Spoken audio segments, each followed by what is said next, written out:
Ben Smith here with eTrends Tax and Accounting. This video is part 2 in a 2-part series discussing the Families First Coronavirus Response Act. In the first video, we discussed the Emergency Paid Sick Leave Act, and now we're going to discuss the Emergency Family and Medical Leave Act.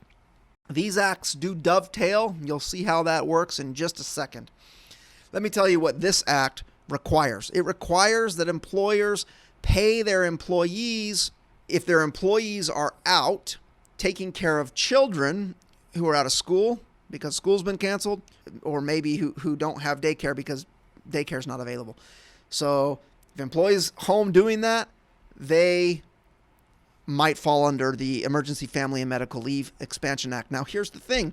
This act does not cover the first 10 days that an employee is out. And if you watched the last video, you'll notice that the Emergency Paid Sick Leave Act does cover employees for 10 days when taking care of children who are home because of the coronavirus.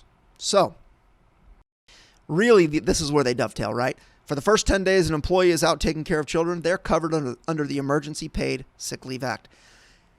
For the 10 weeks after that, they're covered under the Emergency Family and Medical Expansion Leave Act. But the amounts that the employee is paid for the first 10 days under the Sick Leave Act and for the next 10 weeks under the Family and Medical Leave Act may differ. Under the Family and Medical Leave Expansion Act, the employee is entitled to 2/3 of their salary or wage, up to $200 per day for 10 weeks. Okay? That gives, by the way, between these two acts, it gives an employer or an employee 12 weeks to care for children. So that's pretty generous. And again, the IRS or the Treasury, the federal government is bankrolling this. They are paying the direct costs of this, okay? So you will get refunds as an employer. You'll get refunds for this money that you're laying out. There will be expedited refund processes coming. We do not know them yet. This act is effective April 1st. That's next week. And by April 1st, I would imagine that we will have details on this expedited refund process, which, hopefully will prevent you from having to lay out these expenses for months. You'll be able to recover those costs quicker. If that is still a difficulty for some businesses right now, laying out any amount of cash for any length of time is maybe impossible or very, very difficult. If that is, there are other options. Right now in Congress, actually Congress has already passed the CARES Act today. It's the 27th of March, 2020. That act has a provision to allow small businesses to get a loan, low interest loan that can even be forgiven if certain conditions are met.